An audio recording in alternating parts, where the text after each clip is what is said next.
the city skyline veiled in smog. But while the view might be obscured, some companies are spying business opportunities through the dirty air. These experts are testing for the most dangerous airborne particles, small enough to get into the bloodstream and make people ill. That is directly going to the lungs. The company has carved out a niche for itself doing environmental testing in India, where factories have to monitor and report on what they pump into the air. The State Pollution Control Board has authorized private companies like ours to go to the industries, carry out the sampling and give them the report.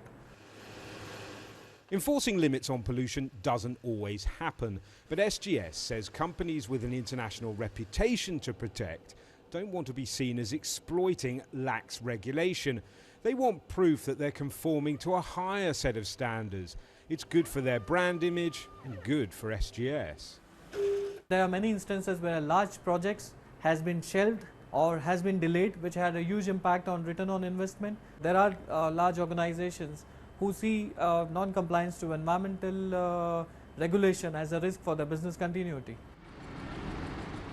Pollution can cause lung and heart disease, and this human suffering affects the economy, knocking 3% off GDP, says the World Bank.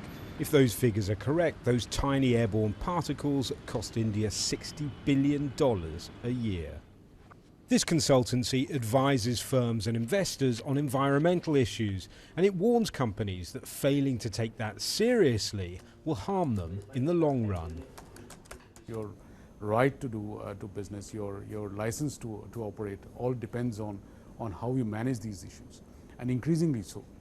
So the benefit of actually addressing these issues are not only as a good citizen, in terms of reducing impact of your business, but of your operations, but also it makes business sense.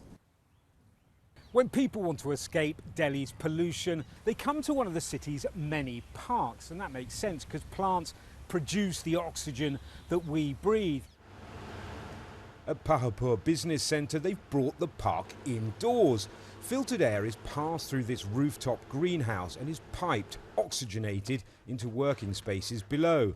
They claim plants also rid the air of some of its chemical nasties. The outfit behind it has been advising foreign embassies and schools, but believes many more people will embrace these air cleaning technologies when they realise the benefits of them. The expat community, I think the opportunity is there today, but that's not enough. The expat community is only a small percentage of the population of Delhi and India. When the Indian community, when the awareness with the middle classes starts to rise, that's when the opportunity will become really, really big. And that's what we're aiming for. It's like water filtration in the early 90s was not a very large business, but today it's a very, very large business in India.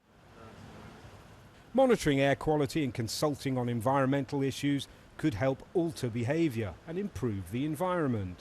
But until the winds of change really pick up, the best hope for clean air in this wheezing city could be blowing through this rooftop greenhouse.